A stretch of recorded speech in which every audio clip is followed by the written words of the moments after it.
जय भीम। नमस्कार। आप देख रहे हैं बहुजन नायक। इधर बहुजन समाज पार्टी में 14 अप्रैल के पहले और बाद में कई घटनाक्रम हुए, जिससे लगने लगा है कि बहुजन समाज पार्टी 2027 के चुनाव को लेकर काफ़ी मन बना चुकी है। इससे घटना को हम इस तरह देखते हैं बारी बारी से। पहले 13 अप्रैल को आकाश आनंद की पार्टी में वापसी होती है।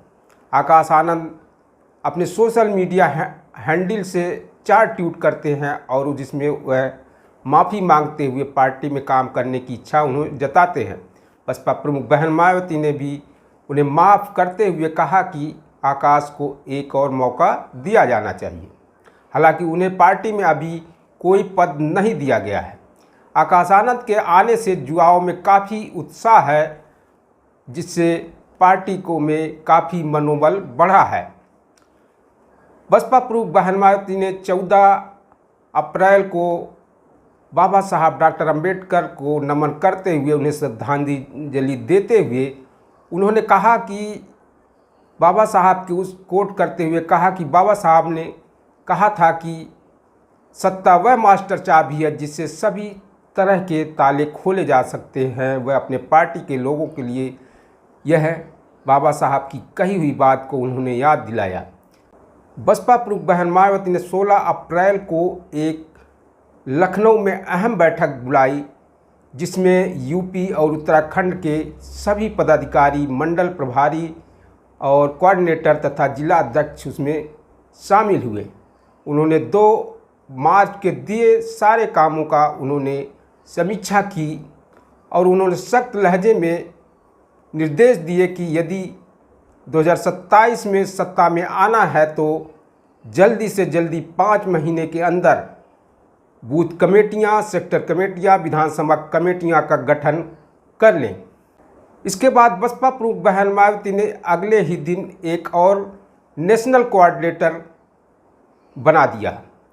बसपा में पहले से 2 नेशनल कोऑर्डिनेटर काम कर रहे थे, रामजी गौतम और रणधीर सिंह बेनीवाल।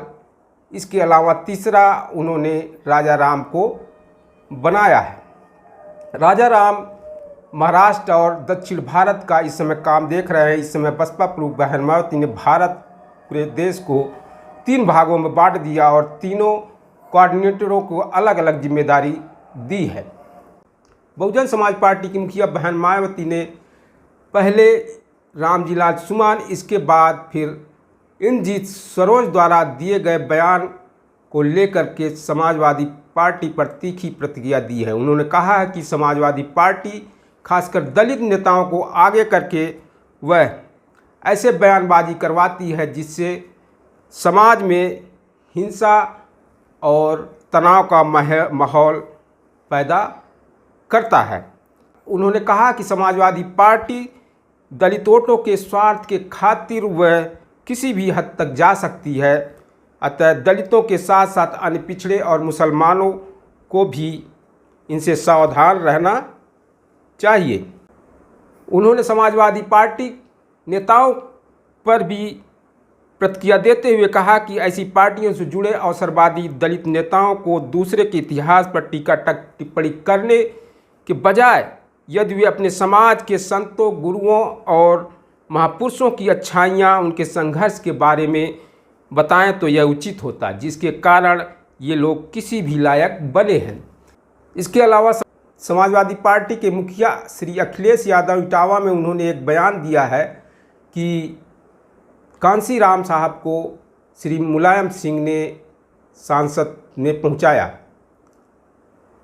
देखा जाए तो 1991 के चुनाव में मुलायम सिंह समाजवादी जनता पार्टी में थे। उस समय उनकी पार्टी समाजवादी पार्टी का गठन भी नहीं हुआ था। जब मानवर साहब वहाँ से चुनाव लड़ रहे थे तो समाजवादी जनता पार्टी के उम्मीदवार राम सिंह साग के थे और वह तीसरे स्थान पर 82,000 वोट पाकर तीसरे स्थान पर थे। दूसरे स्थान पर बीजेपी के कैंडिडेट वर्मा करके थे, वह थे। इससे यह लगता है कि पूरी तरह से अखिलेश यादव का दलितों में भ्रम फैलाने के लिए यह बात कही गई है। जबकि समाजवादी पार्टी का गठन 1992 में हुआ और 93 में बहुजन समाज पार्टी के साथ चुनाव लड़ी थी।